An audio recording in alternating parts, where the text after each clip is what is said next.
No wonder no one wanted to fix this phone.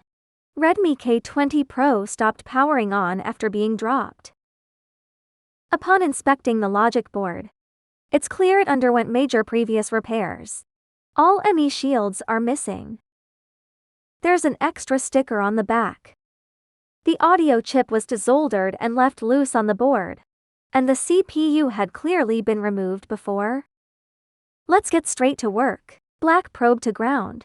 Red probe to battery positive terminal. Short the power on pin with tweezers and press the power button. Current fluctuates between 14 mA and 19 mA, no boot.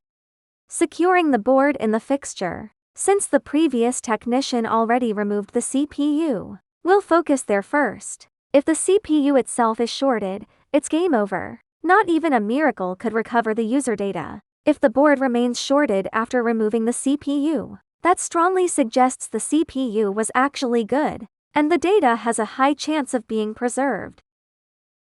Cleaning the board pads with cotton swabs.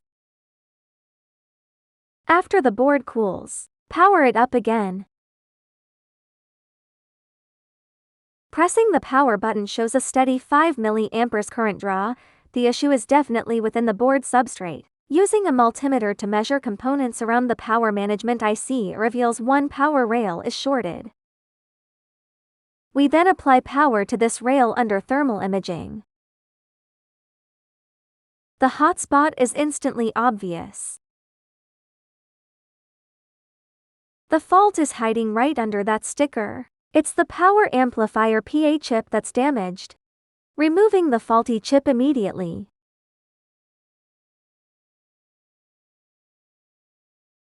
After replacement, remeasuring shows normal resistance. Powering up the board again. Pressing the power button shows the current fluctuating normally around 16 mA. Proceeding to reball the CPU and RAM, the root cause was simply a damaged PA chip. The previous technician likely suspected the CPU. During the CPU removal, excessive heat caused the audio chip on the opposite side to develop solder ball cracks, leading to the current state. This highlights how crucial accurate fault diagnosis is in phone repair. Reinstalling the CPU and RAM onto the board.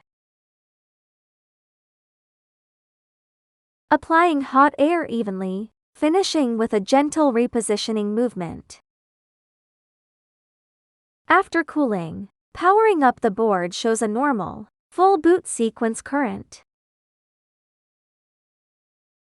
Finally, reballing the audio chip. Applying flux to the board and reinstalling it.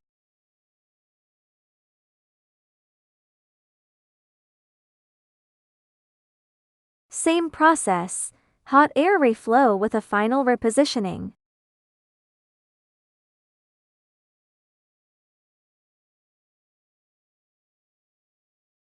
Installing the cooled board back into the phone.